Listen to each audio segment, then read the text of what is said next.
Yo, what's going on, everyone? It's Brian and Jim here with Drink a Beer and Play a Game, and welcome to another episode of the Power Hour. Yes, hello everybody. Welcome to episode 165. Thank you for joining us on this final Power Hour of No IPA May in 2022. And Brian, we're not closing this month out alone because we have a buddy of ours, longtime friend of the page. He is the Kite Man himself. He's our buddy TJ. TJ, how you doing, man? What's up, y'all? How's it going? Glad to be here.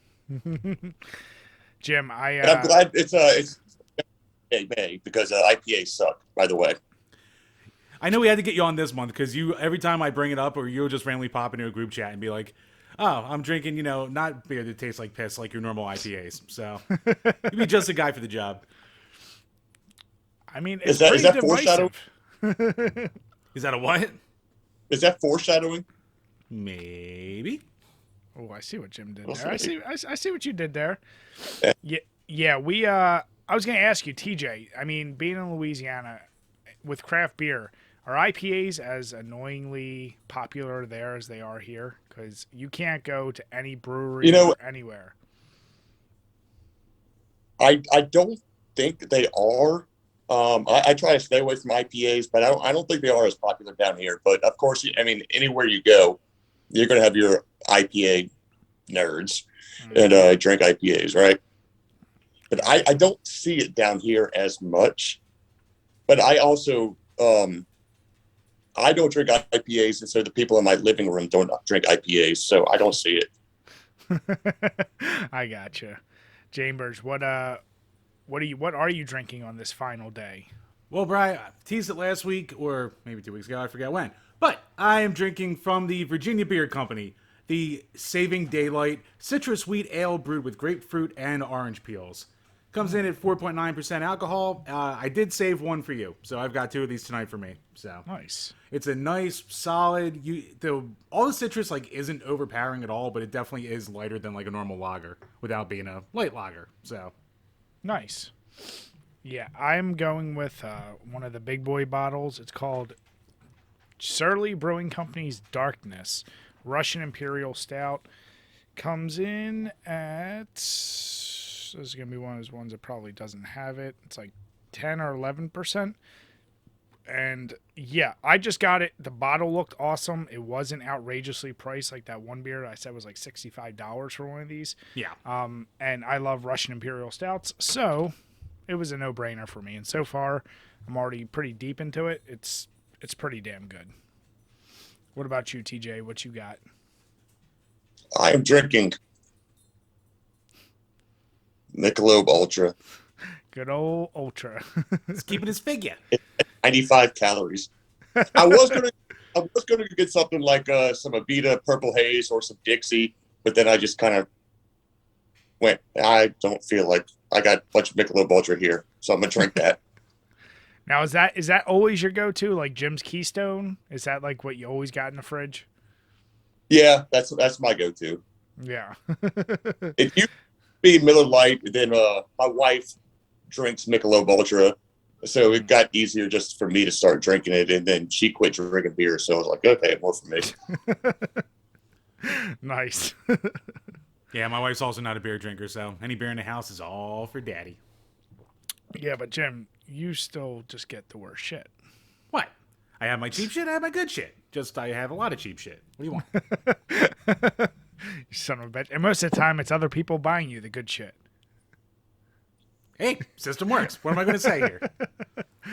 Yeah, no, I do want to say, though, I want to thank everyone who has participated in No IPA May. By the time you're seeing this, you'll probably see a lot more tweets.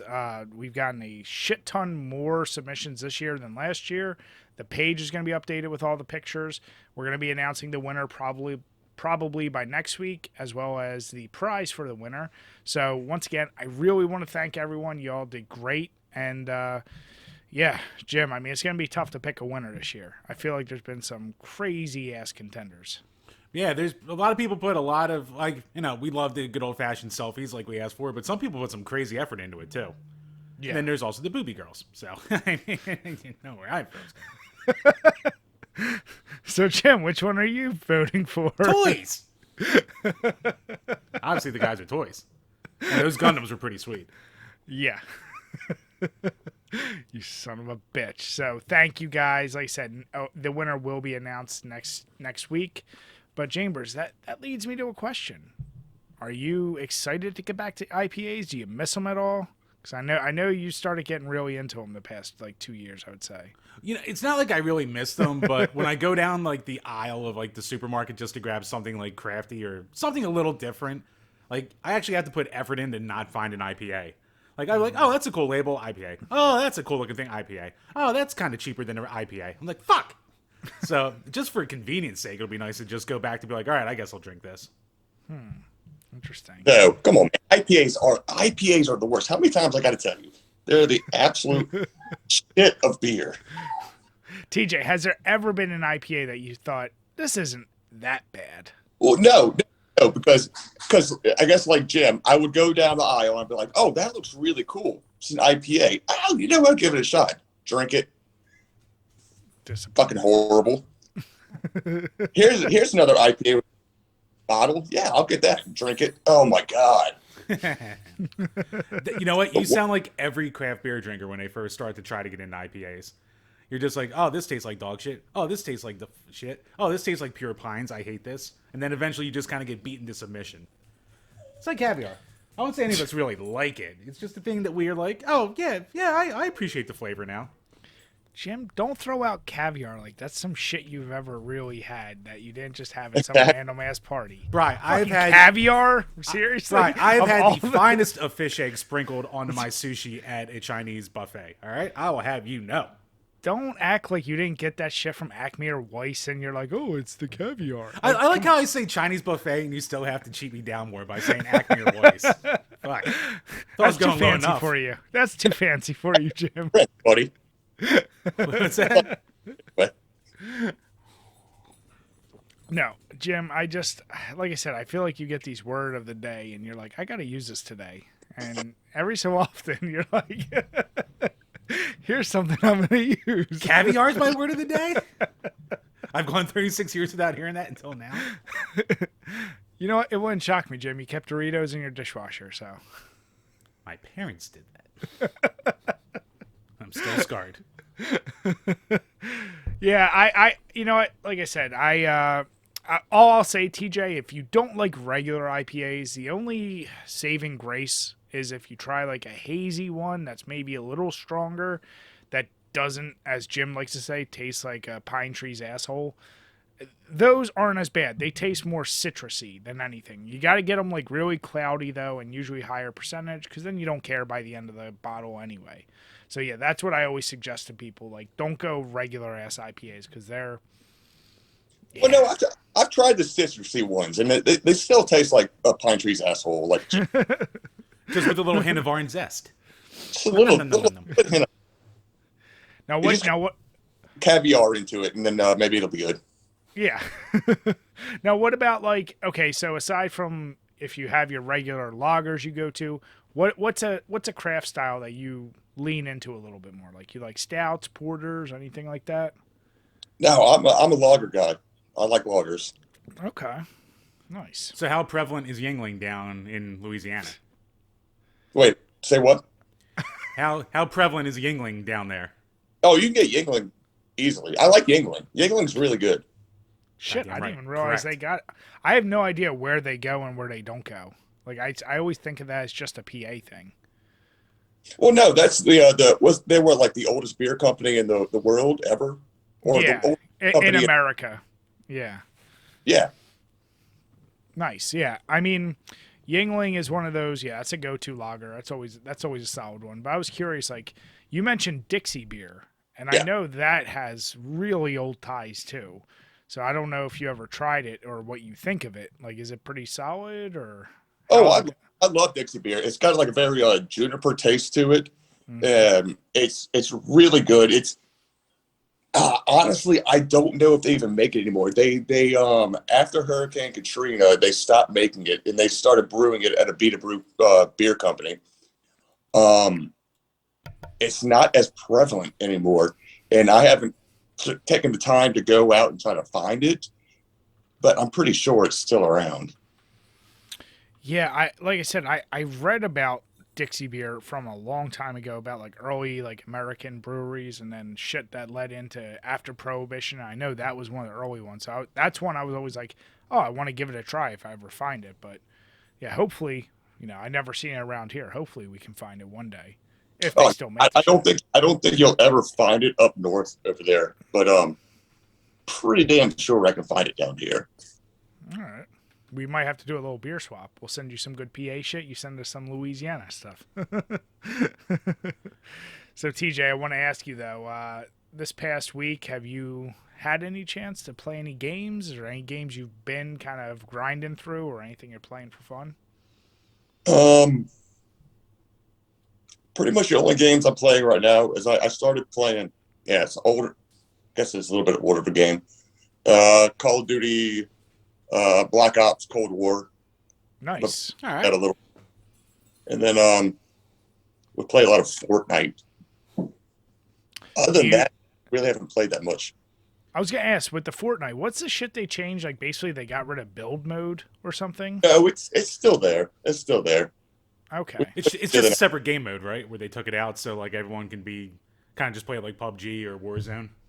I think so. I think there's a way to play in a group that does not have build mode. But when I play with like Mello, Travis, and all them, and it's just like I just go wherever they go. Wait, who's the best on the team? Be honest.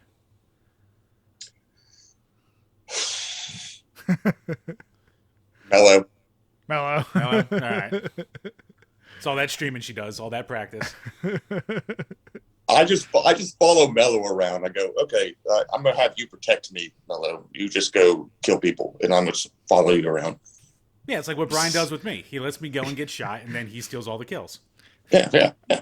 Really, Jim? Yeah. Do we need to show the footage of how you act in Warzone or any PUBG or anything while you're in the corner? Like, how do you crouch? Like, what are you doing over here? Some people are brave leaders, and some people are just glory hogs. That's all. Some people's jobs are just to watch the windows, right, Jim? You shut your whore mouth. And you can't even get that right, can you? Zombie mode sucks. Shut up. So, Chambers, what about you? What you been playing this week? So, I actually have had a lot. My wife's away for a couple weeks, so I've had all the time in the world to play games. So, that's why my background is my dining room right now. So, wait, Jim, who's that girl in the background? Oh, her? Don't mind her. She'll be gone in a couple minutes. She had a lot of time left over on the clock, so she's just killing time in the corner. But I finished up Metroid Dread. Very solid Metroid game. Like I said before, it didn't reinvent the wheel, but my God, that final boss that guy was a dick.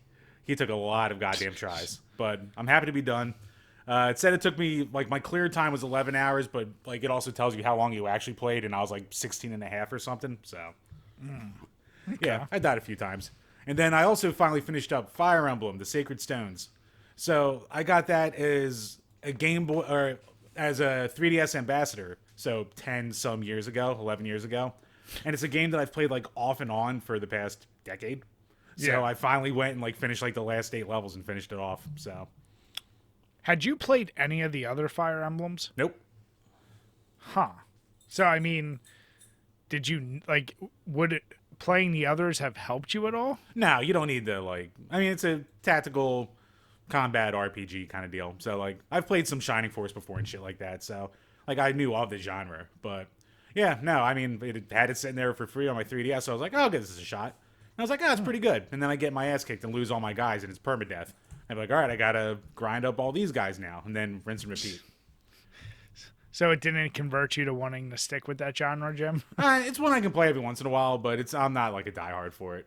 They're fine. Eventually, you either get too strong that like you just cruise through everything except for some bosses, or you're so weak you're just like grinding until you're strong enough. So, but there's not like an overarching story between all the Fire Emblems. I think there is. Like, I know a lot of the characters like carry over from one to the other. So, like, I think Seth does. He's in a couple of them, and Ewan, the mage, and shit like that. I don't know if, like, Eric and Ephraim, the main characters, do, but there's, like, Roy and Marv and all that shit who all wound up in Smash Brothers, and that's how Fire Emblem got big over here. So, yeah, I've only played one of them, so I don't know enough of the lore, but. Nice. Now, are you since you finished those, did you touch Elden Ring at all? No, I have not touched Elden Ring because I'm trying to. While I have all the time in the world, I'm trying to bang through my resolution games. Okay, so what's the next one? All about resolution games and Patreon games. So I'm doing both right now. Okay. Resolution games, I'm doing Halo Wars. Just started that today. I got through like the first level in the tutorial, so I can't really give any solid thing on it yet. The graphics are ridiculous, though, in the cutscenes, just like in the first one. And then you said Halo Wars, though, right? Don't sneeze. Bless you. I'm muted. Yes, I did sneeze. But yeah, Halo Wars. So the RTS spinoff, basically. Yeah, you told me you've played that before, right? I played the first one. I didn't play the second one. Okay, gotcha. So, and for Patreon games, TJ, I've been playing some Sneak King. Jim, how was my description of it pretty accurate? So actually, so two quick things. One, we'll get to TJ's plugs in a second because I want to talk about his Twitter and shit like that. But he's also one of our delightful patrons. He decided to make us do Sneak King. So now we're doing all the Burger King games. And Sneak King's by far the worst. I warned you. By far. I beat that whole game, and I don't know how you did it. Because those fucking marathon. We'll get to a deep dive in the review. But those marathon levels at the end of each of the areas, my God. Dude, that's why like when you started complaining about big bumping. No, I didn't know how good I had it. Yeah. I warned you. You know who didn't warn me? TJ. He knew what he was doing. You would actually play it. He's like, we're I know it's a playing meme, so have fun, guys.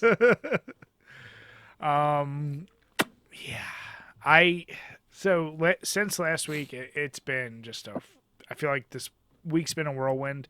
I don't even remember, Jim. Do you remember if last week I talked about the fact that I beat Undertale? Yes, you did. Okay. So since then, I actually beat a game that I think you would like on Game Pass it's either Game Pass or Games with Gold. Bleed 2. I never played Bleed 1. It's basically a side-scrolling shooter that you can like triple jump and almost glide. So it's a very fast-paced, colorful game that it like took an hour to beat. I had no idea how short it was. I was like, what the fuck? I beat it already? Really fun, really tight controls. Like a lot of the at certain moments, if you do a melee, you can like reflect shit back to people. So I would say try that because it also has a really cool soundtrack. But speaking of resolution games, I've dived into BioShock 2. And yeah, obviously we love BioShock 1. Yeah. It's pretty crazy. And I'm also starting to dip my toe into Borderlands 2. So I love the first one, and I heard the second one's the best. I don't know if either of you played Borderlands, but I've heard from multiple people it's pretty damn good. You play any of it, TJ? I played the first Borderlands for a little bit, and I got bored of it. I kind of quit. Do you like? Well, you're playing Call of Duty. Do you like shooters a lot? Like, I used to hate shooters, but then every game's a shooter now, so it's like you kind of got to get into it. Yeah. I don't know. I started playing what's the game? The Borderlands kickoff side character. Oh shit! What the? God damn it! I know what he's talking about. Like the game is like you're playing like a D&D game. It's not. Is it the shit with like the word like the handsome something? I know they had like they had 1, 2, 3. I feel like a prequel and then one random game. I think I know what you're talking about. It just came out like a month ago. It's Or what? Tiny Tina's Wonderlands. Yes. Okay. Yes. Oh, okay. Yes, that's it's a side game of Borderlands. And I played that for a little bit. It was okay, but I don't know. Just not really into it. Just not your style. Maybe because I'm also 40 years old and my attention span for games lasts for like an hour. Because I got like my 3-year-old son who's like screaming in my face. It's like, all right, son, let's go watch Mickey Mouse instead of me playing video games. Yeah. Come on, that's important stuff, Dad. Come on. Like, leave me alone, son. I'm trying to play this game. Yeah. But no, that game, I try to get into it. The Borderland games I have tried to get into. I just didn't get into them. They just, I don't know. Interesting. Yeah. I mean, yeah, they're one of those games that I feel like it's easy to not get into because they can be so deep. Like there's too much shit going on almost. It's like, and the art style is either, it's one of those, like I equate it to Jim, what the hell is the Legend of Zelda game? Wind Waker, it's all cell shaded.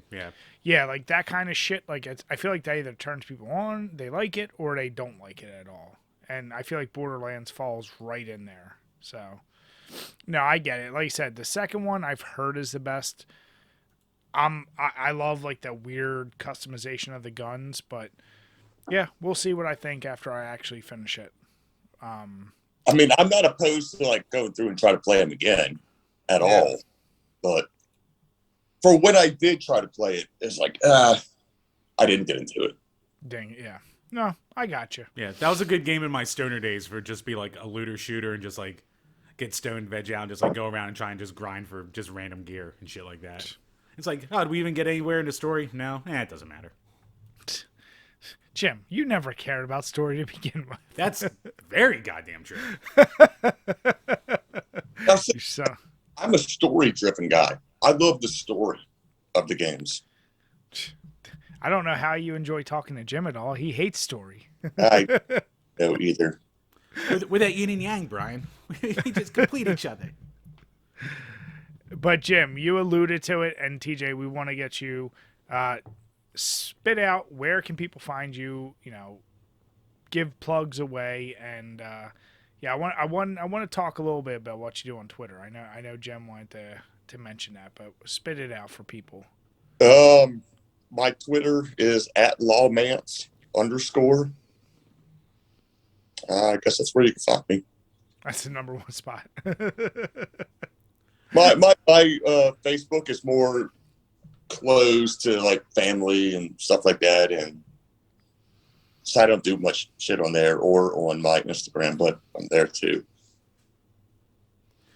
Cool. Now with your Twitter, like there's a bunch. If you go to your page, there's a bunch of things you can expect.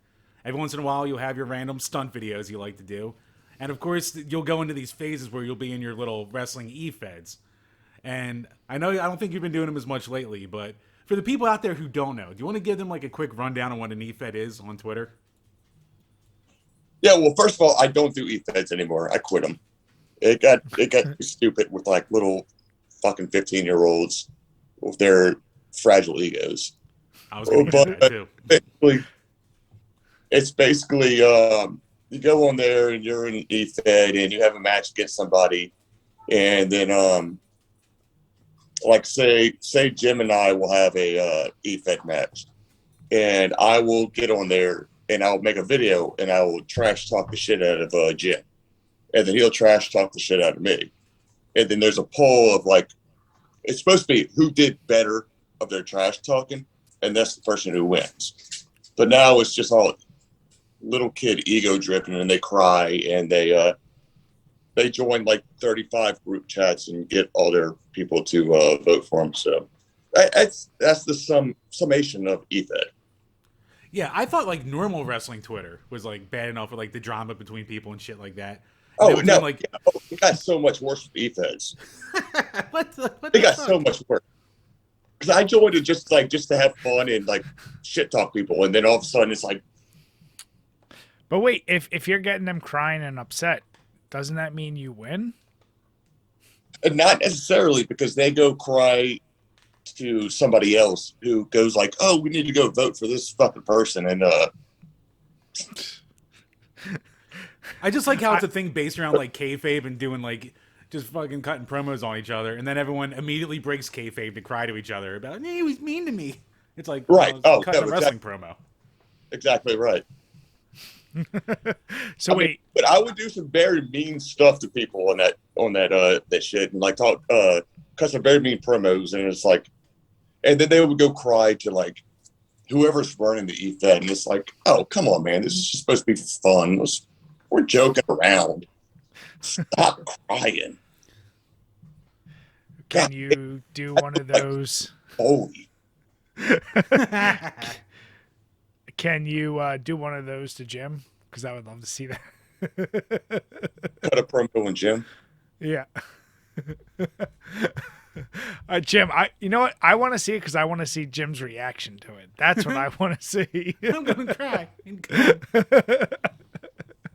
Why do I feel like Dean Ambrose in that Steve Austin interview? Just put on the spot, immediately uncomfortable. Just going, why did I come here? Jim, realistically, how do you think you would do in one of these? Ugh. Well, one, it would take up so much goddamn time because I'm like a tripping over my words mess. So I'd have to record the same video like 15 times before it was something I could even put out there. And then, of course, I would just cry because I'm very fragile. So maybe I'd be great at it at that point. You're very fragile. You're just like a little girl up here. All you can do is go on your podcast and talk about your video games, talk about your beer. You can't come here to the real man. You can't do shit, Jim. So you know what? Why don't you go away, go into your bathroom, dry your fucking tears, and then come back and then talk to me. Jim, use your years of cynicism. I'm going into Discord right now, and I'm going to say so many things. Damn it. Jim, just don't take the Eugene approach. I was about to do something, but no, it's a different day and age. No, Jim, come on. No, I'm not doing my Eugene impression.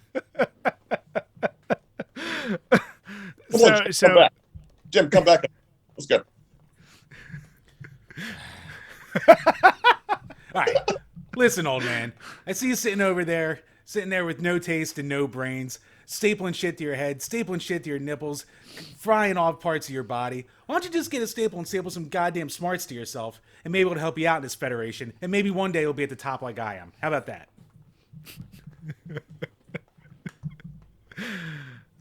Jim, do you want to give yourself the Barry Horowitz pat on the back? And the crowd goes mild.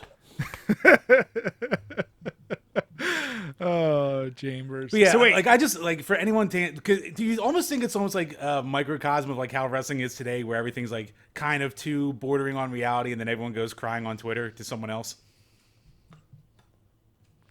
There's a lot of crying on Twitter. I mean, I think Twitter was made for people to cry. I mean, you're not wrong. Well, I asked Jim this, so I fell out of wrestling a while ago. To that point, obviously, kayfabe and everything is like, it's been dead since mid-'80s, I will say, to a degree, but there was some kind of curtain where you didn't have that direct connection. Do you think like things like Twitter help kill it? Like, because God forbid you try to have a legit character and everyone sees they're real and they respond to stupid shit on Twitter. Like, does that kill it automatically, like the character in a sense? Well, I think it's kind of twofold. I think it has killed kayfabe, but at the same time, I think it has made other people be fans of wrestling. I mean, we all know it's, quote unquote fake, and we all know it's a work.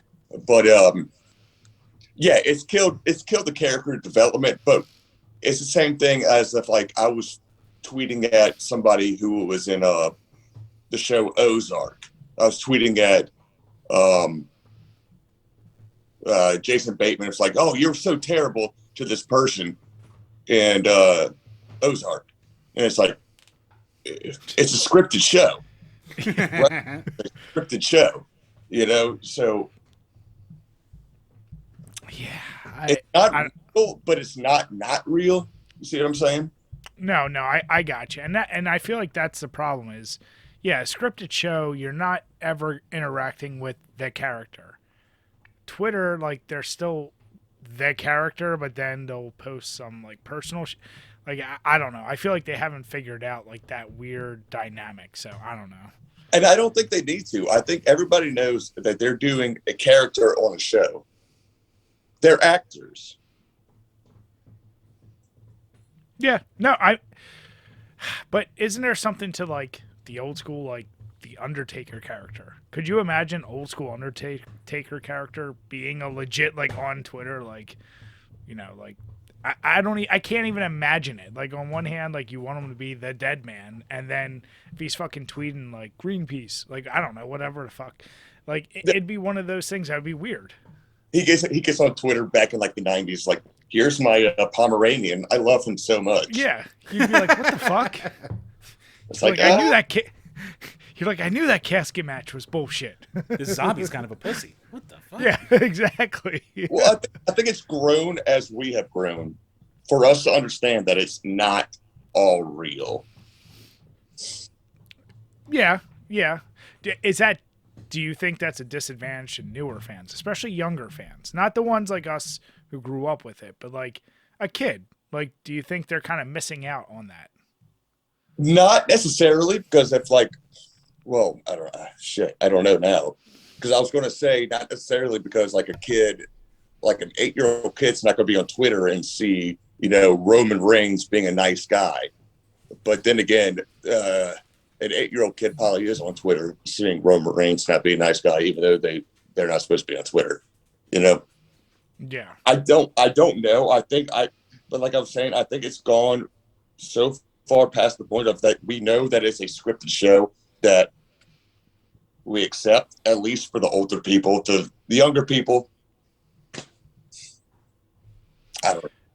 Is there any chance you think it ever, like most shit we always see, there's kind of, whether it be music, fashion, whatever, car designs, they always tend to circle the wagon back and try it again. Think there's ever going to be a return of like real character-driven wrestling? Or is it always going to be this reality era, like who stands for the stupidest, latest bullshit? I don't think it will ever get back to that. I mean, you got guys like MJF who were trying to do that, and you saw what happened to him. I don't know if you did see what happened to him when he was trying to be kayfabe and everything, and he got shit on for missing the meet and greet. I think there's too much accessibility for it to ever go back to how it was before. Yeah.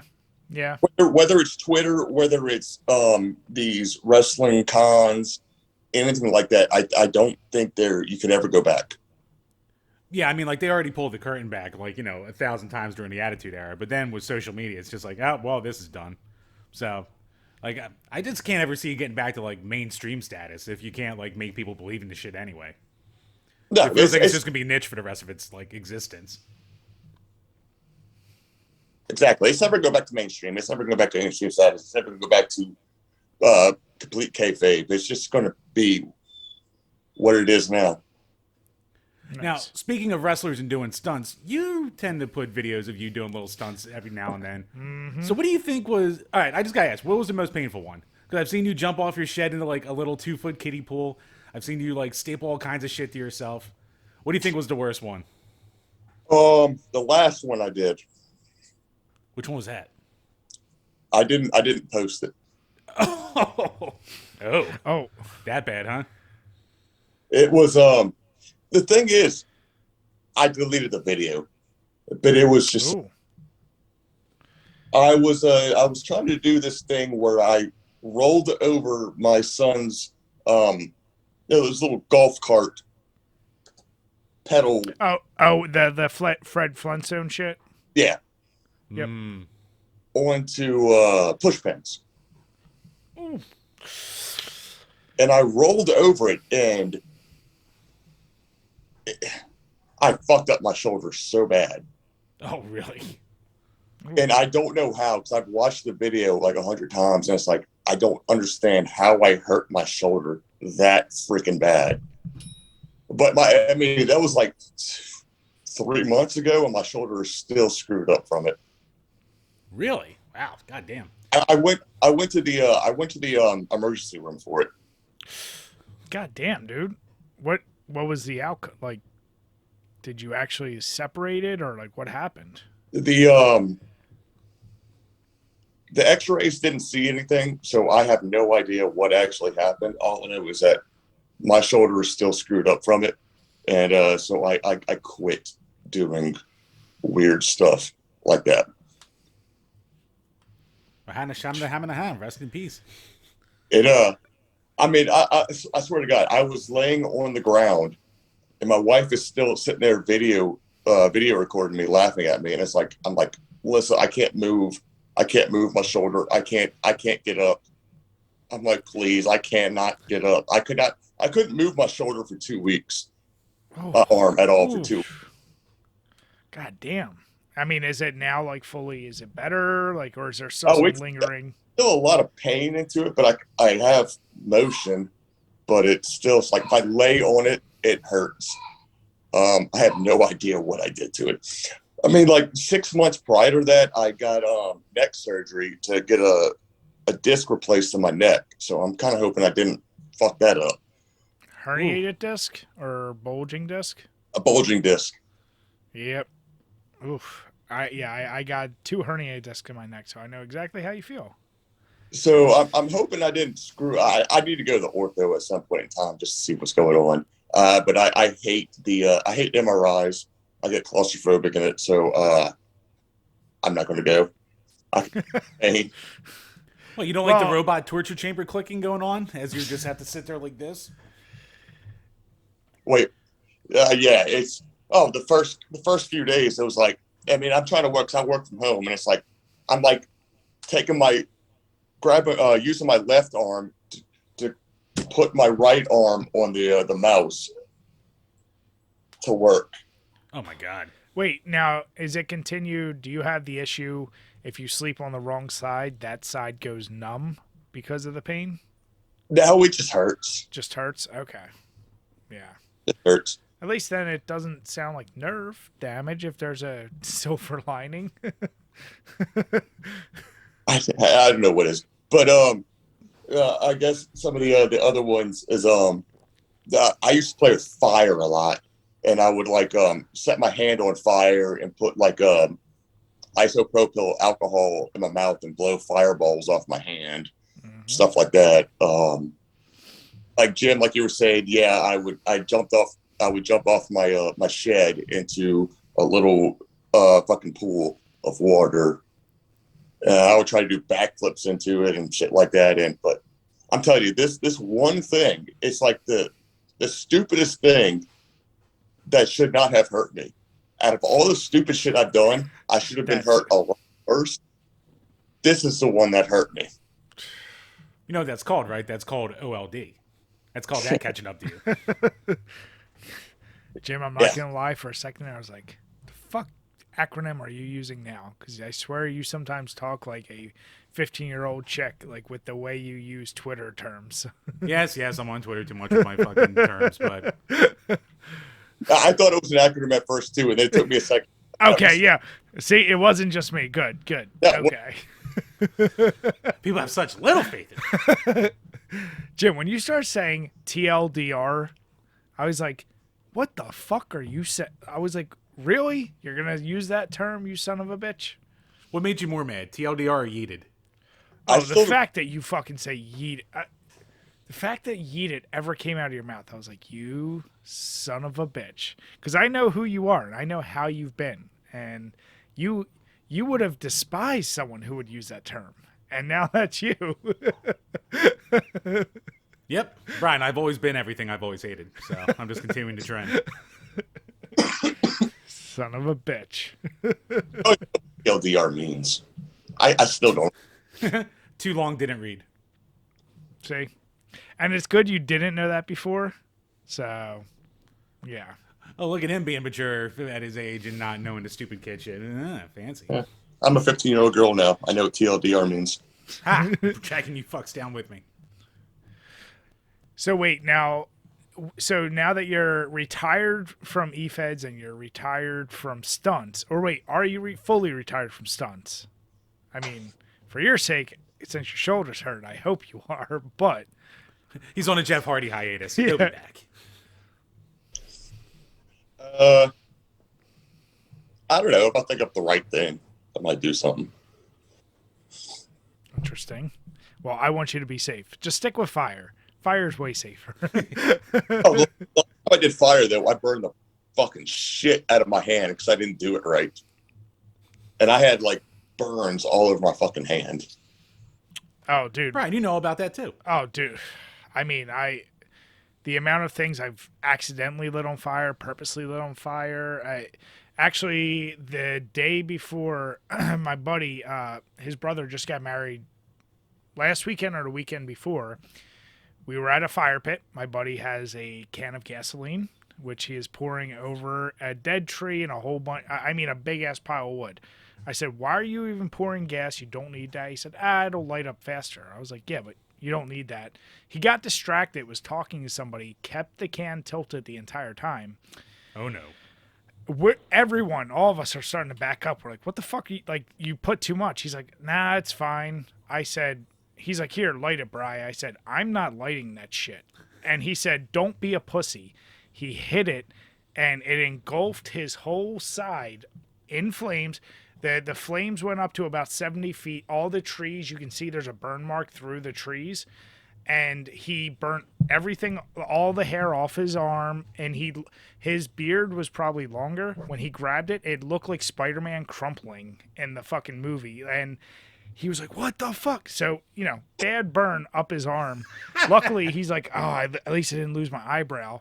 But it was literally like a movie. He said, "Don't be a pussy." And then, and it was for all intents and purposes, a mini explosion the day before his brother's wedding. So, yeah, that just Knowing happened. This guy. Yeah. It was something we laughed about, but it was one of those, like, it could have just been fully, caught on fire. Like, it was, yeah. That made for a good best man speech. That's like shit. I remember watching when Jackass was really popular, and Steve-O started putting out like videos of like his old exploits, and he set his head on fire, did a backflip, and like set his whole face on fire by accident. That's what that reminded me of. At least he had the excuse of drugs and not just stupid. Yeah. At least you got to give him that. Jim, do you remember Fire Jenga, and you were the one who knocked over the whole goddamn pile? Shut up, dog. Yep. Yes, I was the one who knocked over. Hold on a second. No. Yes, I was the one who knocked over the whole thing. Yeah, TJ, I'll tell you real quick. So our one buddies decided to have a party, and one of the games they played was Fire Jenga. So they got a whole bunch of 2x4s, cut them to size, made a life-size Jenga board, poured a little gas, lit the whole thing on fire, and with welder's glove, you would have to pull the pieces out and do like Jenga. It was actually really fun, and I actually have the video. I go right before gym, and I do one of those like real dick Jenga moves where it's like really teetering. And of course, when he grabs the next one, it just all tumbles over. But that's one of those things I look back on. I'm like, yeah, that's some dumb shit that could have turned real bad if we weren't a little bit more safe. So yeah, when you talk about fire, yeah, you're in good company, I should say. Oh, fire's fun to play with. Yeah. Lie about that. All right, Chambers. So I know I just explained Fire Jenga, and we had our fire out of the way, but we should get to our Patreon questions. As we said, TJ, he did give us those lovely Burger King games. Really, only one game, but we took it upon ourselves. I guess the other ones weren't so bad. But what questions we got this week? Patreon.com/DrinkABeerandPlayAGame, where for as little as $2 measly a month, you can ask a question we'll answer on each and every single one of these Power Hour podcasts. So first up, Alex Perez, he dropped this into last week. So he said, this is for episode 165. What actor or actress has starred in the most movies that you have seen? Does this even make sense? I'm drunk. No IPA May is awesome. We need another themed beer month later in the year. Perhaps multiple throughout. I don't know. I love you guys. Anyway, off the top of my head, I'm thinking Sam Jackson is the actor who has been in the most movies I've seen in comparison to any others. We need more drunk questions. That's a great drunk question, and because, you try to think of the big stars, but I feel like if you go character actor, it could be a lot more, so fuck. Ooh, that is a really, really good question. It seems like J.K. Simmons probably snuck into like 90% of the movies I've ever seen, just somehow. He's probably in there in one way or another. Or like, fuck. That's I see. You're saying who? Bruce Campbell. Bruce Campbell. He's another. Yeah, he's outside of his mainstays. Yeah, he's in a lot of. Basically, if Sam Raimi's directing, he's in it. So, shit, that's it. That is a really motherfuck. I don't know. Sam Jackson. I know, I'm like real because, like I said, my mind is diving deep on character actors that I might even not know their name. I'm just trying to think like who's someone I see in everything.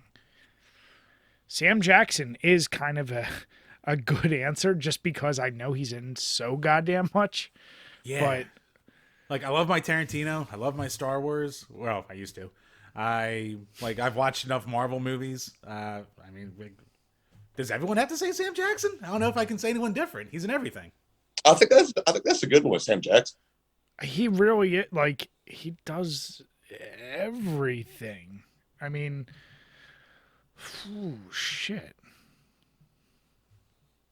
That I actually really like this question. And I think if he was still alive, Philip Seymour Hoffman would be one of those guys who you'd be like, fuck, he's been in everything I've ever watched, but he's also been dead for like close to 10 years now. So. Yeah, but before then, he was in everything I goddamn watched. I think y'all gonna say Ray Liotta. He's been in a lot of shit. Yeah, R.I.P. right there. I mean, he's also I feel like there's a whole bunch of those actors that the amount of like I'll call it bootleg and secondhand movies I found or movies I didn't even know were out and they're like random gangster or crime movies that he was in where I was like, why is Ray Liotta in this movie? But I was like, oh, okay. There is something about shit. Oh fuck. I think I'll have to say Sam Jackson. I mean, strictly because like Marvel movies, the amount of like going back and thinking about it, he's probably the semi-perfect answer. But then again, as I exposed on whatever podcast it was, I've seen about 2,700 movies because I keep a list on IMDb. So I've seen a shit ton of movies, and yeah, I'm sure there's somebody else there, but yeah, I might have to go with him. How about Morgan Freeman? He pops up in a lot too. But then again, like, can you count if it's just his voice? I think you can. I'd count it. He basically becomes his own character even when he's a voiceover. Oh, exactly. Yeah. Damn, I do really like that. I'm literally gonna after that. Brian, you need to do a little filtering in your little list. I'm gonna do some filter. But like I said, I know it's gonna be a character actor, like whatever, another Quaid brother that we didn't know existed. I don't know. Fred Quaid. Yeah, Fred Quaid. That's a good one. Next up from Frony Montana. Fuck it, let's go there. Thoughts on children being slaughtered before recess on a Tuesday and nothing being done because my rights. Say it, Jim. #America. Well, this took a turn. Oh, wow. I mean, other than it's awful, gave a terrible feeling in my gut and even a feeling of like, do I want to send my son to school the next day? I had a lot of like those type of feelings, and as news keeps coming out about what actually transpired that day, I feel like it gets worse and worse. I can empathize with someone who goes crazy and kills someone who directly harmed them. I could never, ever, ever empathize with someone who would be evil and that fucked up to do what that guy did. So I can't even, I don't know. That's a new level of low for me. That's my easy answer. There you go. All right. Guess we'll go a slightly tougher one. All right. Can we either just give everyone guns or give no one guns? Like, I'm sick of this pussyfooting in between shit because it's obviously not working. Like, we have more of these, mass shootings than anywhere else in the world. We have more of the school shootings than everywhere else in the world.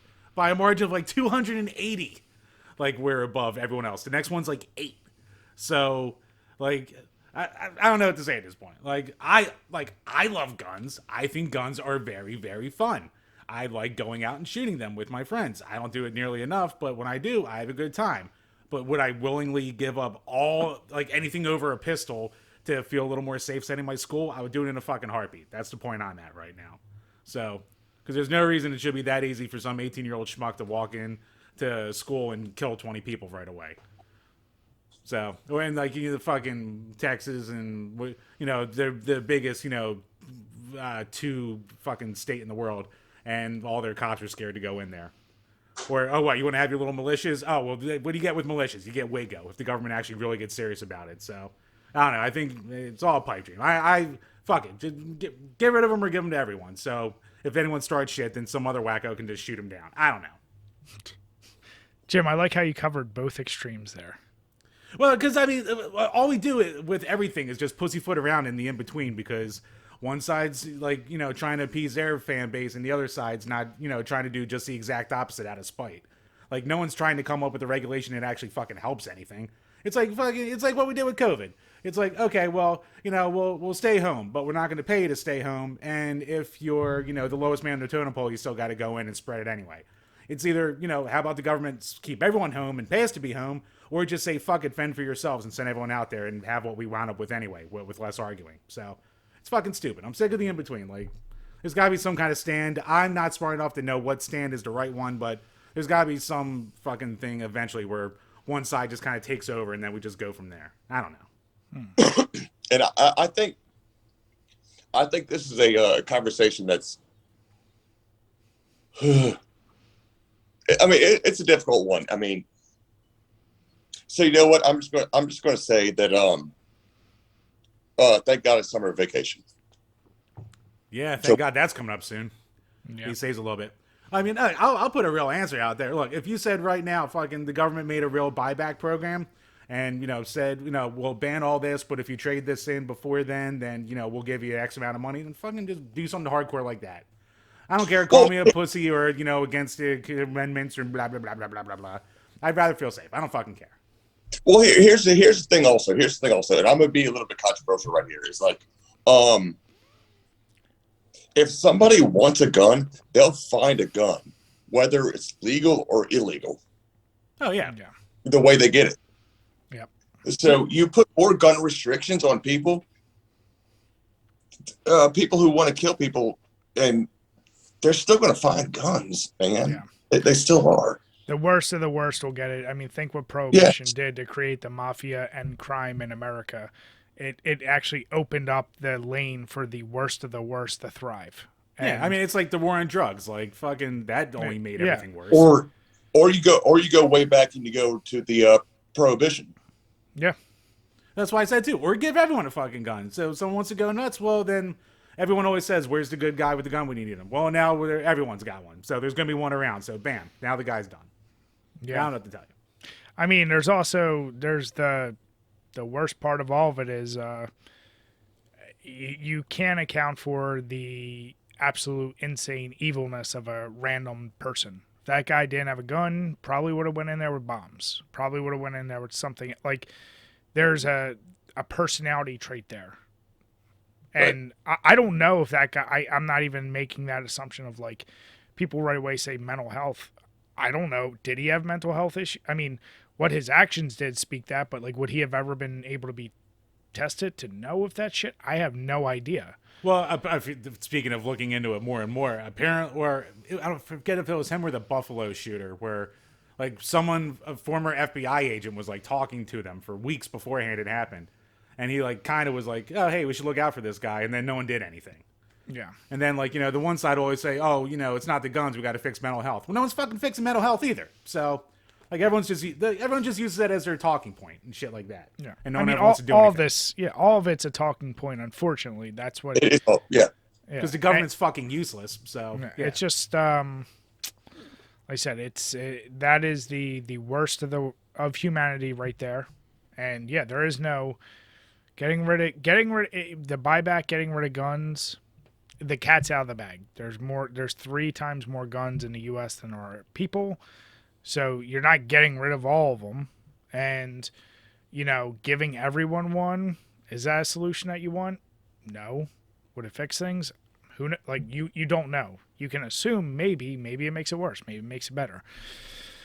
Yeah, it's it's absolutely terrible. Yeah, it fucking sucks. Like, I'm pissed off about it, but I'm also too dumb to have a good way to fix it, so I don't fucking know. But the people who we put in power to do something about it don't fucking do anything either. So, they ultimately don't fucking care, to be honest. They don't. There. They're in their gated communities and they have their jobs for life. They don't give a fuck. Yeah. So, yeah, everything sucks. There we go. There you go. Everything fucking sucks. Everything sucks and it's only getting worse. And I mean, we just had people locked in their house for fucking 2 years. No wonder someone's stewing on 4chan or fucking Reddit or a Discord server or anywhere these people get fucking whacked out of their brain. Like, if you don't have any interaction, you're going to go fucking nuts. So, I don't know. It's fucking, everything sucks. So, moving on to Burn Retinas. A tremendous career, but which Ray Liotta roles, in your opinion, do you think didn't get much appreciation?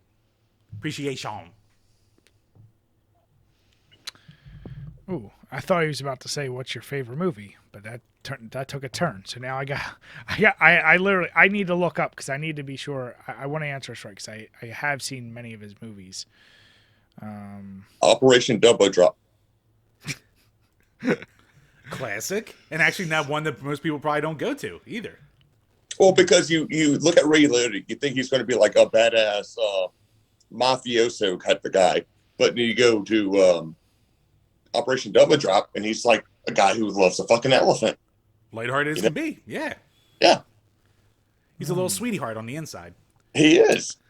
I think my answer is always Narc because like that was one that like was a big deal when it came out. Then it was like kind of like as like an indie hit, but then it kind of got forgotten quickly after. And that always sticks out in my mind because when that came out is also when Vice City came out. So I was watching him on like Conan or Leno or something like that. And I was like, oh boy, he's going to talk about Vice City. And he just talked about Narc the whole time. I was like, man, this fucking movie. And I watched it. I was like, the movie's pretty good. So I'm going to go with Hannibal because he did the best eating his own brain scene that I've ever seen in film. You can't take that away from him. That's my go-to. So it's Hannibal. Jim, I was sure you were going to say Wild Hogs. You know, I've never seen Wild Hogs. Me neither. Oh, wow. No, I saw Wild Hogs. That was good. But he was still Ray Liotta in Wild Hogs, being Ray Liotta.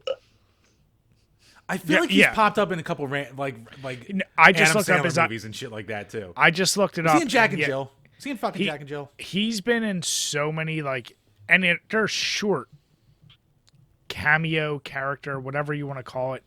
He's like in so many movies. I'm like, I forgot. Oh, he's in this. He's in this. He's in so he was in Sin City. Like, you know, that's one of those things.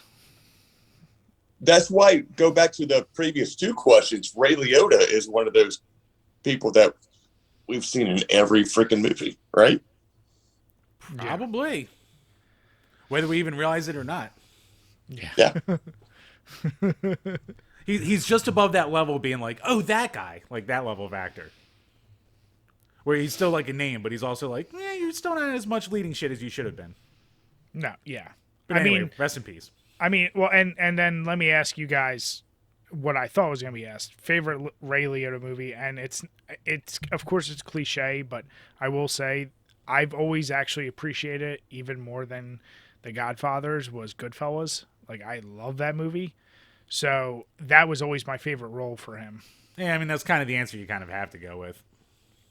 Well, yeah, like I said, I don't know if I feel like there's some people that that might not be their favorite, but yeah. No, I mean, that is just like the seminal Ray Liotta movie, though. So yeah, I just want to say seminal. I know it's another word of the day. Seminal. Marina was his best movie. Son of a bitch. He was in John Q. What the hell? Yeah, remember? He was wasn't he like the police captain or something? Oh yeah. Yeah, that's what I'm saying. He's got so many roles in movies where you go, oh yeah, he did that one little thing. So, rest in peace, man. Yeah. Muppets Most Wanted. That was his best movie ever. He was in Muppets. Fuck. It's been ages since I watched Muppets Most Wanted. Did he do the voice in Vice City? He was Tommy Vercetti. Yeah. Yeah. Yeah, he's Tommy Vercetti. Yeah. I thought so. Yeah. I second guess myself on that all the time.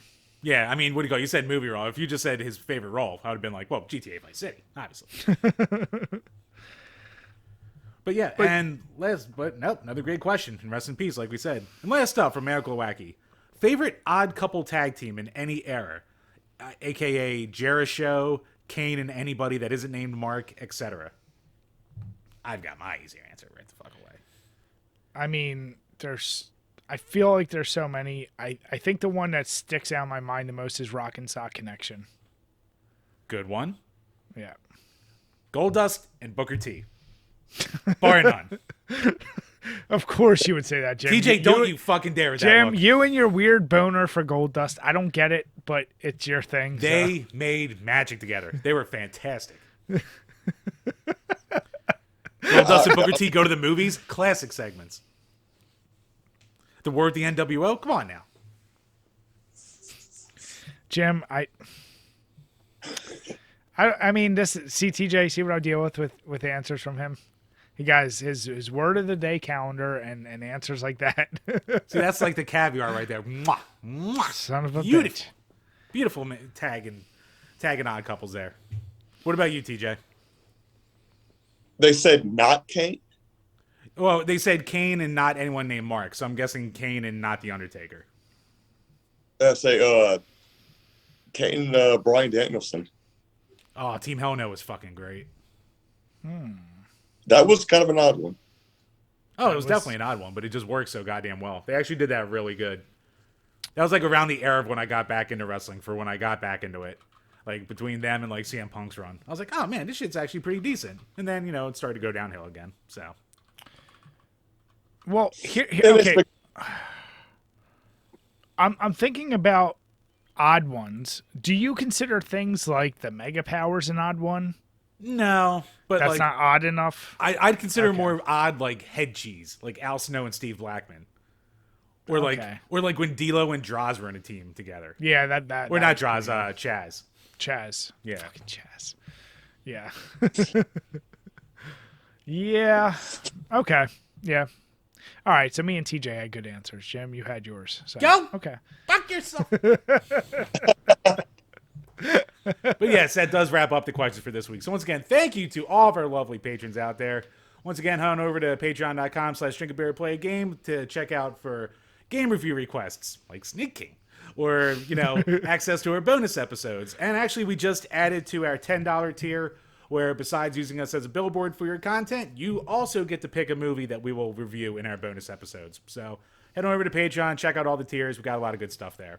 And if you're new listening to us on iTunes or Spotify, please check out, give us a 5-star review, leave a comment. Any comment you leave there with a 5-star review, we'll read it on the page. Yeah. Thank you guys. Truly, truly appreciate it. Wait, so I went from $1 to $5. Now I got to go to $10. If you want a movie request, if you want movies, we got a crazy one, an interesting one. I don't know, Jim, if you've actually seen it. No, I have not seen it before. So, fuck it. I'll just say it. Yeah, the first movie review request we got was Tommy Wiseau's The Room, a movie that I've avoided for 15 fucking years because of the goddamn meme, and everyone who obsessed with it was people I always couldn't stand. So now I gotta watch Jim, your favorite movie before that was Napoleon Dynamite, so I don't know what you're talking about. Wait, so dare. So Brian and Jim, I got to get to the $10 so I can get y'all to review Human Centipede. Oh, you don't have to get us to $10. I mean, I've already seen all three multiple times. That's a polite ask. That's all that is. Please, what is this? A day that ends in Y? Shit, I can get sleeping. I know you and Travis are like traumatized. I was like, bleh, bleh. TJ, I gotta ask: did you stop at one, or have you seen more than the first one? Oh, I watched all of them. Okay, yeah. The second one is the only one that I legit. There was moments I went, I actually feel uncomfortable. Like, I felt like, oh, this doesn't feel right. Like there was many scenes in that one where I went, oh, okay, this isn't. Yeah, the third. And then 3. Oh boy. 3 I could just pass off as ridiculous. Yeah, but two was the really fucked up one. Oh yeah. That was really fun. For anyone who knows, you just have to say the baby, and then we all know. Oh, fuck. That's all you gotta say. Oh my God! Jesus. Like I said. Oh, her. Oh, don't ruin it, DJ. Don't ruin it for the people. They have to experience it. Oh, that was terrible. That literally. I'm not one. I've watched every horror thing you can imagine. Even as a kid, like I snuck and saw Faces of Death, and it was terrible. That like I literally had to turn away. I was like, oh no. That got me. That got me crazy. So I watched it. I'll watch it again. If y'all want to review it with me, I'll watch it again. Well, don't threaten us with a good time. That was Jim's costume one year. I'll say that. Oh, I showed him the picture of that. I saw that. But yeah, you know that might not be a bad idea. That might have to be the payback for sneaking. Make you sit through that again. Right. Yeah. Have you seen Serbian film? No, I've heard that one is crazy. It's funny. I actually just came across as like most crazy, disturbing horror films ever. I keep seeing that name. I don't even know why it's disturbing. I've just heard it is. I mean, is it the same level as 2? Or worse? I will let you find out on your own. Ooh. That little quiver in his voice. Not reassuring. It's a pretty disturbing film. But is there any pee drinking in it? That's the real question. I see what you did there. I saw that transition attempt and I appreciated it. God damn, it's like the best one I've ever done. I know, it was good. But yes, so, moving on to our topics. Now that we completely derailed after that transition, because that's how they work. So our first story comes to us from, well, it's been around a few places, but the article here is from the Deccan Herald. Anyway, beer made out of urine. Would you taste it? Now, without reading more into it, Brian, would you taste a pee beer? Not if I was told. Here's a simple thing. Pussy. Go on. Like, we've reviewed beer that's been fermented with vaginal juice. We've reviewed beer that's been... Well, we didn't drink the pussy beer yet. No, I'm not saying... I'm saying we've talked about I want to drink the pussy beer. Go on. We've talked about beer that's been made with people having to chew up the corn and their saliva as part of the process.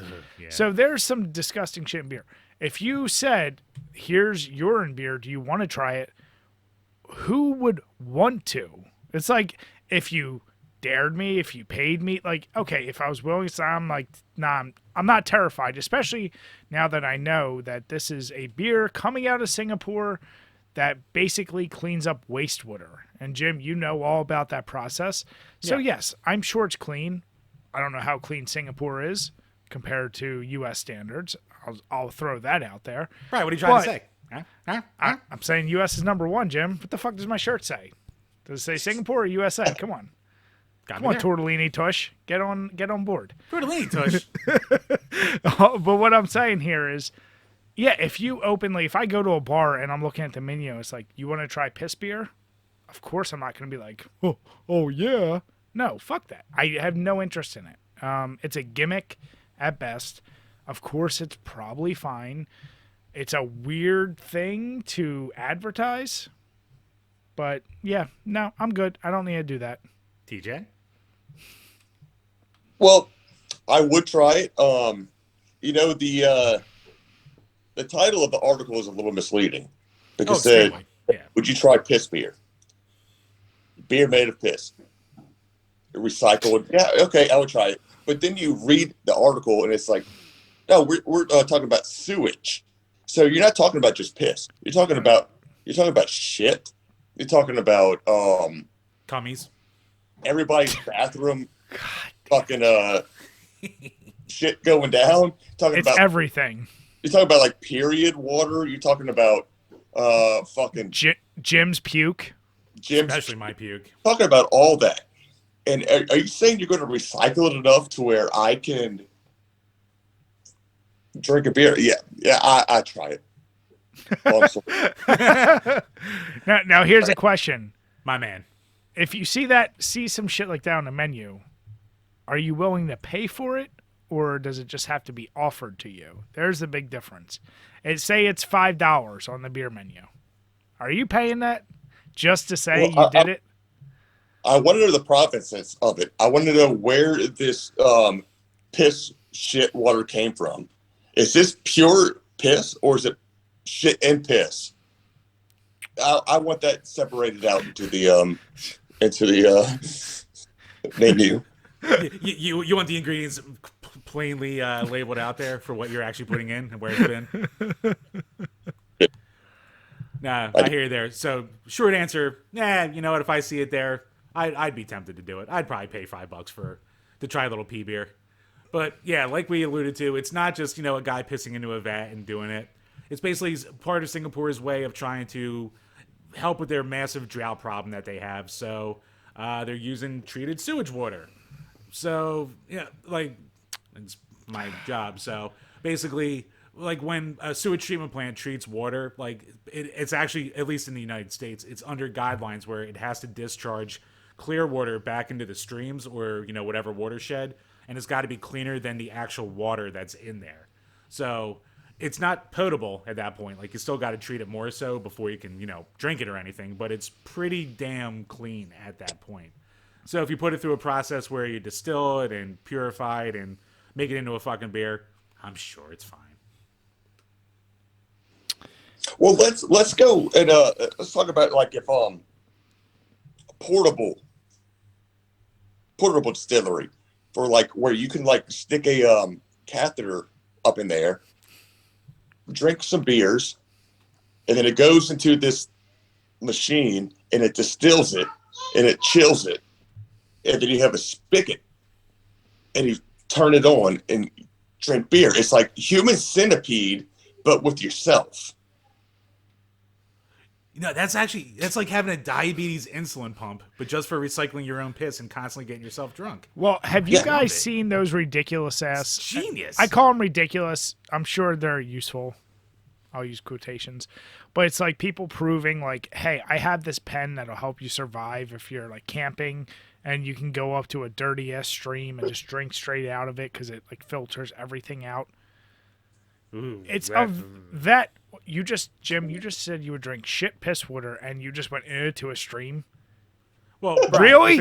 Really? Right, that's the thing. If it got to a bar or restaurant, at that point, I'm assuming that there's been some kind of Jim, are you going to go into one of not just putting the fucking straw in a stream? Jim, are you going to go into one of those Northeast Philly bars, see everyone pissing shit, and be like, that's what I want to drink right there? But, oh my God, a creek. That's going to fuck you up. Really? Not like I'm putting a straw in a goddamn urinal. Not that desperate for money yet. I'm just saying, the straw is whatever, 1,000,000-time filtration. It's supposed to be clean. I'm not appealed to that either. So that's why I said, seeing this, it's kind of it's the gimmick. It's yeah, I'm sure it's fine. You're not going to get anything. Of course, I'd feel a little bit better if it was coming from the red, white, and blue, but, whatever. Now, the Singapore part is, like I said, a little questionable. You never know how, those standards are over there. But here's the stupid part. If you have such a drought, why is beer even a priority on this list? You got to go to these fucking extremes. Because if you're drunk, then you're not remembering how thirsty you are. Duh. Stupid. God. And, Brian, if you read the article, it's not all about beer. They're doing it anyway. It's just one beer. God. Yeah, thank you, TJ. See? This is basic. No prep Brian at it again. This is basically medieval times where they used to just drink beer instead of water because the water was so bad that they just boiled the shit. And they're like, fermented water, it's beer. Yeah, you're fine. What a beautiful excuse to be drunk all the time. Come on, Singapore. Get up to date. That's all I'm going to say.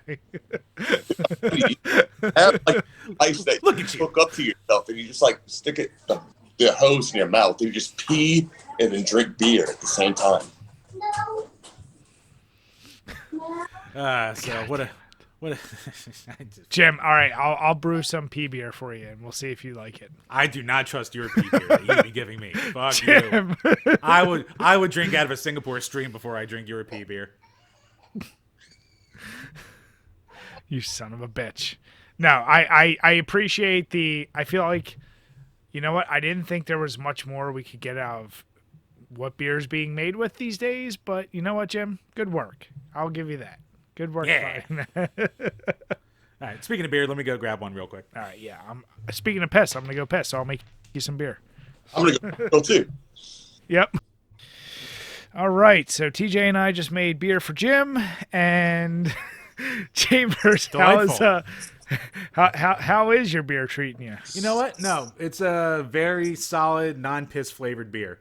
If you want a lager with something a little bit more, a little bit on the lighter side, like I said, but still like decent alcohol, like standard beerish rates. But I mean, I can't say anything like amazing about it, but this is a very solid lager and like just a nice session sipper too. So you're not gonna go wrong with it if you have it whenever. How does it compare to most PA beers? I mean, like what, more PA like citrusy beers or just lagers around here in general? Yeah, like think of like beers that you could compare to in PA. Is it on par, a little bit less, or? No, I mean it's on par. It's on par with the good ones. So yeah, it's not like anything like super amazing, but like it's it's one that have no problem going back to, especially I live down in Virginia. So nice. But who wants to do that? Come on. I'm not doing that fucking drive again for any goddamn time soon. Yeah, I'm at the very last 2 sips of my darkness. Ooh, boy. This is damn delicious. I didn't think I was going to quite get through the whole bottle as quickly as I did. Oops. So it's delicious. And from there, I'm moving on to, speaking of PA beers, the good old Yards Loyal Lager. I said as a lager stands, I wish they made more of this. I feel like I only ever got it in a seasonal pack. I don't know, Jim, have you ever seen like a full 6-pack or pack of those? The Yards. It's a good question because you always see like the Brawler, you see a bunch of their other stuff, but their lagers. I feel like that's a new one. Yeah, now have to keep an eye out for that. It's really, really good. Goes down quick. So I was like, you know what? After a stout, I need something to, even me out. So yeah. What about you, TJ? How are those Michelob's treating you? I ran out. My wife is actually going to get me a 6-pack right now. That is a good woman. Nice. Yeah. Nice. Wait, you don't have any of that samurai whiskey sitting around again? I've got some proper 12. You ain't talking about the Hibiki, is it? Oh, samurai whiskey. I got it somewhere, but I'm not a liquor guy. I'm really not. I have some, but I'm just not a liquor guy. Any liquor, or is it like particular ones? Well, I mean, I can drink it all, but I would rather drink beer. If I'm going to drink liquor, I'd rather have it in a margarita or in a Moscow Mule. Moscow. Okay. I did see you rocking a mule the other day. I always respect that. Yeah. Yeah. No. Damn it, Jim. I see you, by the way. I just saw the Coors Light. Look, I ran out of the 2. I'm saving you a beer, so I'm back to my trash. All right? There, I started off fancy, and now I'm back to good old normal Jimmy Jim. He's tapping the Rockies, man. Yeah. All right. Well, speaking of... Wow, the mountains are blue. The blue means it's cold. It means ready to drink. Jim, don't act like that didn't excite you back in the day. A lot of things excite me back in the day, Brian. Ooh, piece of candy.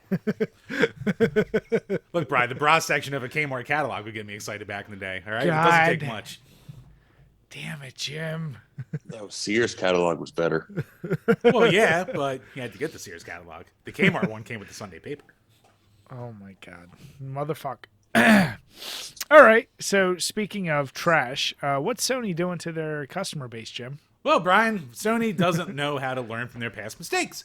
So there were a bunch of articles. Yeah, shocker. So there were a bunch of articles last week about, like in Asia, they're rolling out the new PlayStation Plus program that we've been talking about, their new subscription service. And there was controversy for a couple days about how they were like prorating people and like not honoring like past deals you might have gotten and like charging you like the balance of what you should have paid. And anyone who stacked stuff, they were getting charged like $3,000 to keep it up with normal prices and shit. So they eventually kind of fixed that. But one thing they haven't fixed yet fully is, much like the PlayStation Mini, a bunch of the ROMs that are appearing on PlayStation Plus with their highly touted backwards, complete classic library, fucking PAL format. Goddamn 50 hertz, slower, choppier, bullshit, goddamn UK PAL format. They're doing it again, and I don't know why. They do it all the goddamn time. It's a reason why the PlayStation Mini suck dick, because you're playing them at, like, no one wants to play Tekken 3 at, like, 50 hertz. Like, why can't you just do the standard 60 hertz that everyone knows and loves? Well, what's interesting, I don't know how true it is, the article, as you alluded to, it kind of mentions the fact that even though Sony did not directly say why they chose it, the theory is that because that's used in many regions, including Europe and Australia, and that they have more language options is like the simple answer. I'm like, spend 10 minutes and put a patch into the NTSC ones. That's my point. I'm like, the thing I couldn't get, and I don't know if you guys got from the article, is like, is this just a leak and it could be fixed, or is this like for sure we know that's the case? I mean, that's the part I'm trying to resolve. It's a thing they could fix before they put it out worldwide. And there were other tweets after the fact with this where, like, they started to patch it already. So they tried to bring the PAL games up to like a 60 hertz frame rate, but now you're getting all these crazy ghosting artifacts and shit like that because they're just trying to like double some pixels here and there in order for you to, like, fill in the gaps basically. So they're going through all that trouble instead of just, once again, just putting the, and like the article, like you said, it alludes to appealing to, a lot of the places that use PAL. That's all fine and dandy. But the two biggest video game markets in the world are Japan and North America, and guess what they are? They're NTSC with 60 hertz. I was going to say, I mean, PAL versions of shit is something I think you would waste your money on, like you do Japanese versions of N64 games. Those are exclusive, and they still run it at pure 60 hertz. I don't know. I'll admittedly say I don't have much experience with understanding PAL versions of shit.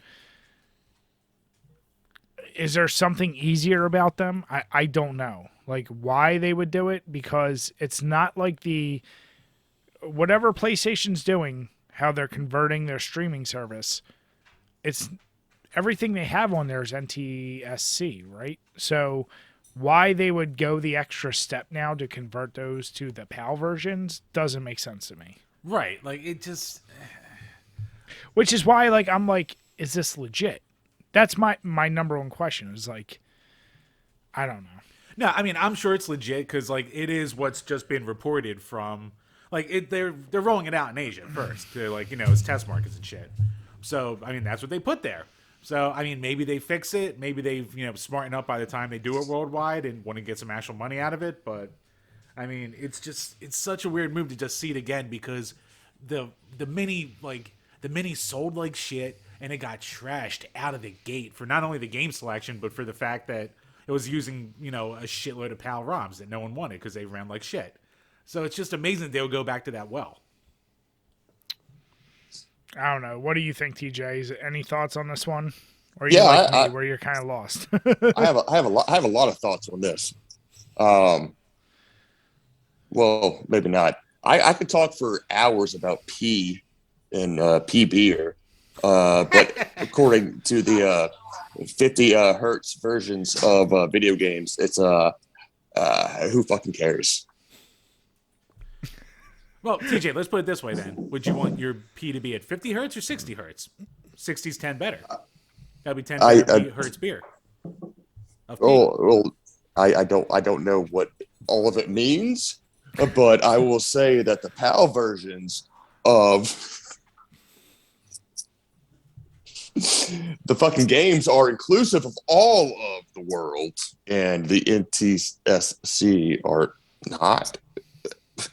I told you, Jim, I'm going to flounder on this fucking part. Well,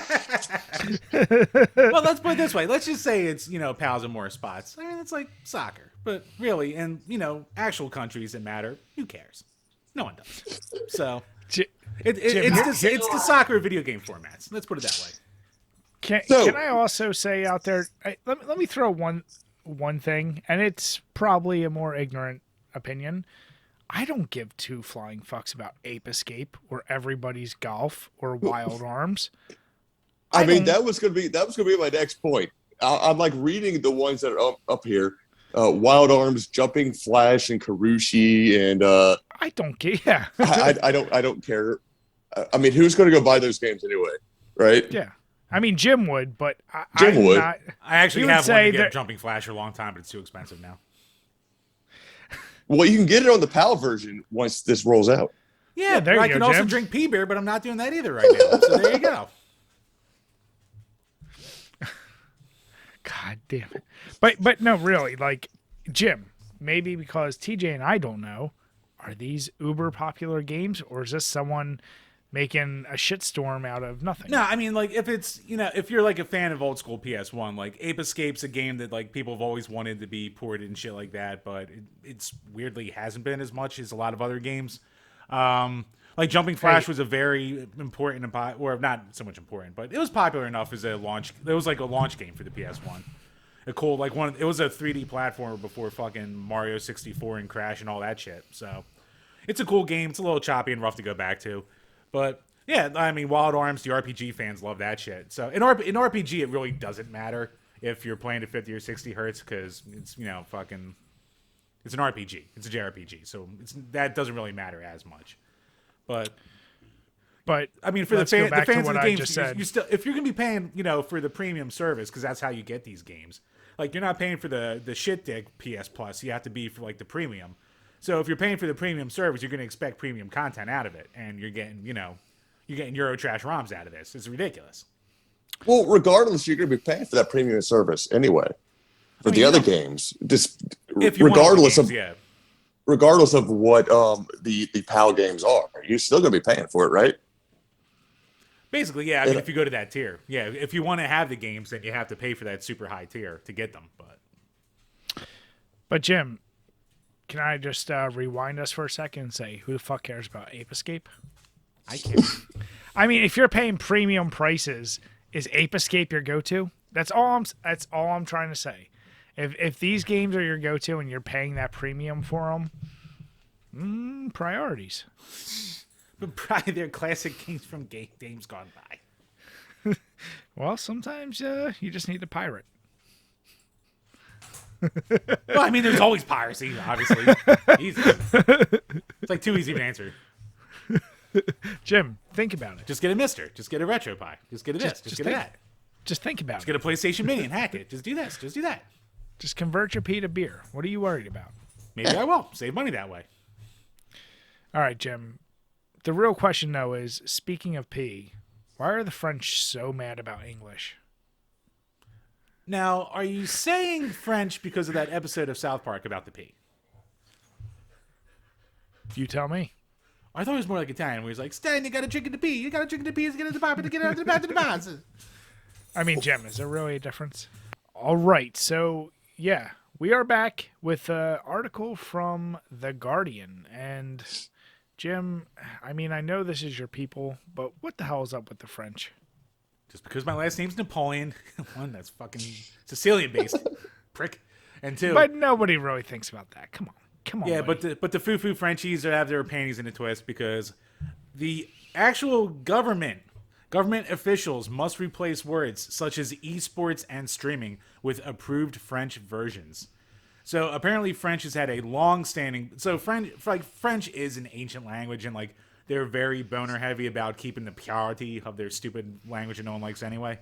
And so in keeping with that, they don't want to have all these westernized words be like put in there because they don't have a variant for it. So now they're making government officials, if they do any kind of like press release or press conference and shit like that, they have to use more of their over-the-top translations for different shit. So let me see here. Jeux vidéo de compétition. Yeah, cloud gaming becomes jeux vidéo et engage. And esports, which will be jeux vidéo de compétition. Like, seems like a lot of work. Seems a little unnecessary. I don't know. I don't honestly. I don't see a problem with it. With them changing it, or with how it is? We're like mandating it. With them changing it. Well, they're mandating it. It's mandated for government officials. So I mean, like the common person can still say whatever the fuck they want, but like government officials or like actual books and academics and shit like that, they gotta not use as many of these westernized terms as possible.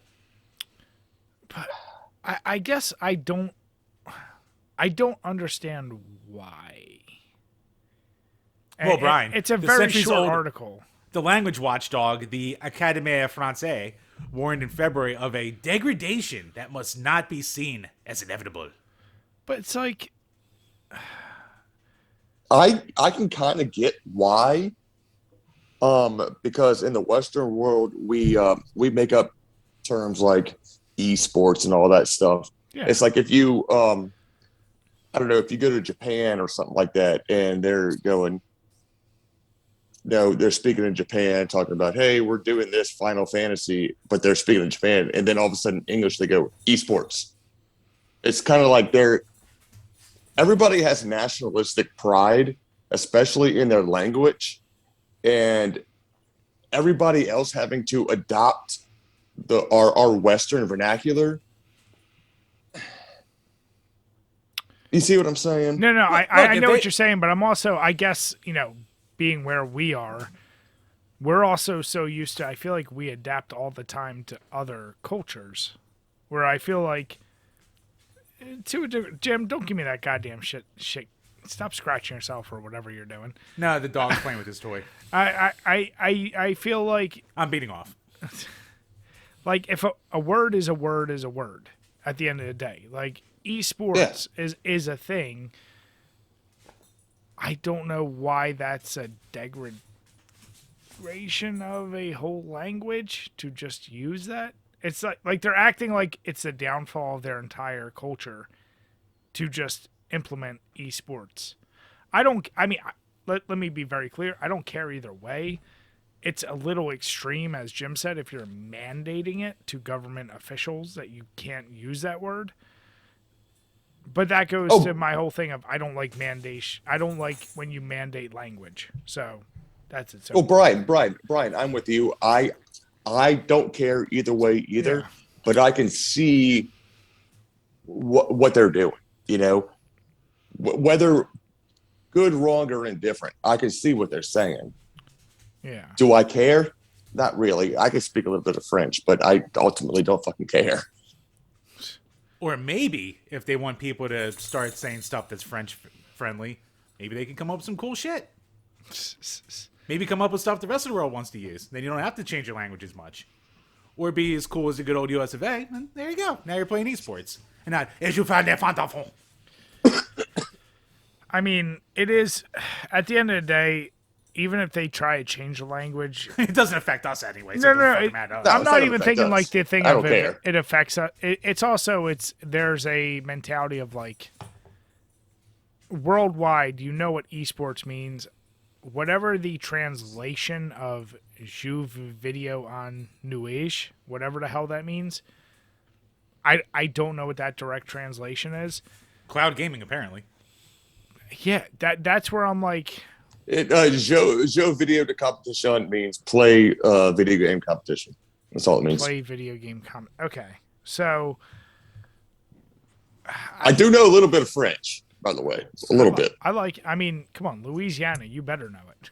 I have to. but ultimately, like you were saying, and the thing is, Brian, Jim, are any of us going to go to France and play in a jeux video de competition? No. So ultimately, who fucking cares? I might have to now and just wear a shirt that says esports with an American flag right at the bottom. That's it. We're doing it. We're doing that. We're going to France. We're playing esports. Shit, I gotta get good at the game now. Fuck. I mean, that's also the joke. When I say I guess what I meant earlier when I said we adapt is things like that aren't really words, like irregardless. They're in the vernacular that Jim, don't give me that look because you've said way stupider shit. Fucking son of a bitch. But you've said way stupider shit like you just learned caviar 2 days ago. So don't start my shit.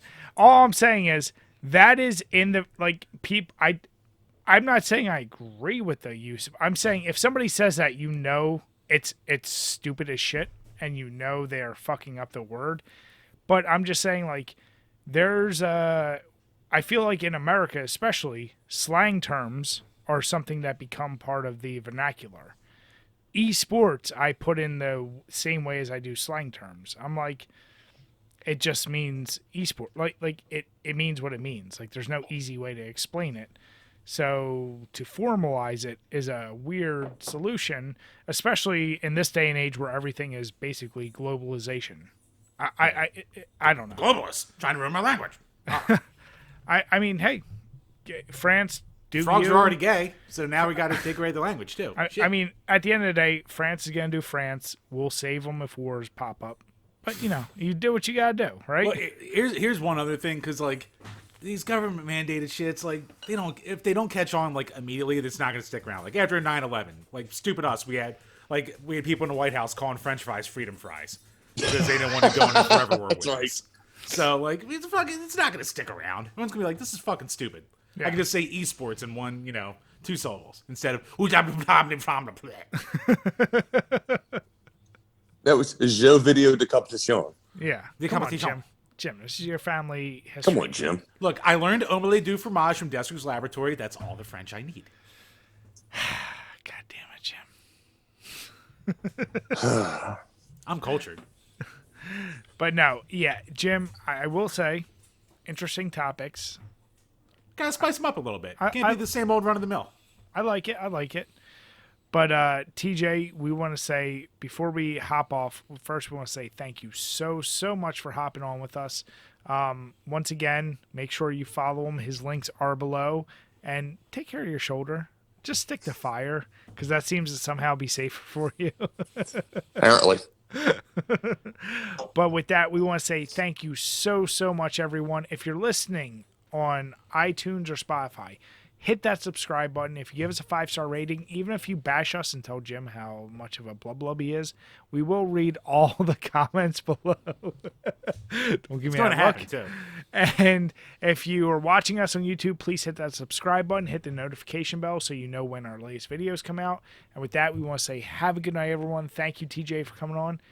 And cheers. Thank y'all. I appreciate it. Thank you very much. Yep, glad to have you, bud. Cheers, everyone.